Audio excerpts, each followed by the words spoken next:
မြန်မာငပိတန်ဆိုပြီးပြောကြတယ်ပေါ့နော်ဘာကြောင့်မြန်မာငပိတန်ဖြစ်လာတာလဲမြန်မာစာလေးစာနဲ့ဘာကွာလဲဆိုဒီတစ်ချက်လေးလေ့လာကြည့်မယ်အဲ့တော့မြန်မာစာမှာဆိုလို့ရှိရင်ကျတို့ဖတ်တယ်ပဲဆိုပါဆိုပေါ့နော်အဲ့တော့ဖတ်မှာကတ်တက်နဲ့ဖတ်တာရှိရယ်တက်နဲ့ဖတ်တာရှိရယ်ဆိုတော့အဲ့ကတက်လားကတ်တက်လားဆိုတာကိုသိဖို့လေကျတို့စာဖတ်ယူရတာမျိုးတွေရှိတယ်ဒါမှမဟုတ်လို့ရှိရင်စကားပြောအနေနဲ့တခြားကိုသုံးနေတဲ့နေရာကိုကြည့်ပြီးတော့သိနိုင်တယ်ပေါ့နော်အဲ့လိုမျိုးလေးတွေရှိရယ်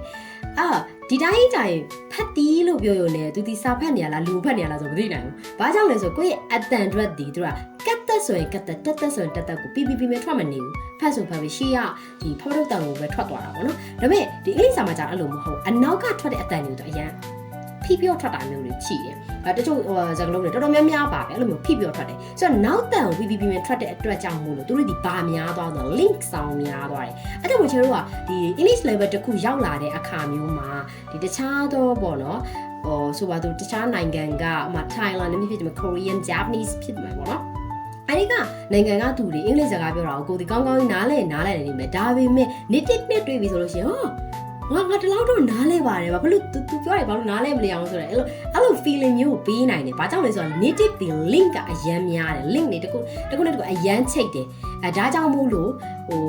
ကွာခြားချက်ကအဲ့လိုမျိုးဖြစ်သွားတာပေါ့နော်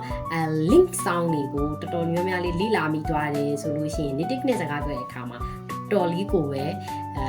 အားရနေတမှုရှိလိမ့်မယ်ပေါ့ဆိုတော့အဲ့လိုမျိုးနောက်တန်လေးတွေကိုပြောလေးလာကြည့်ဖို့ချက်ပေးကြပါတယ်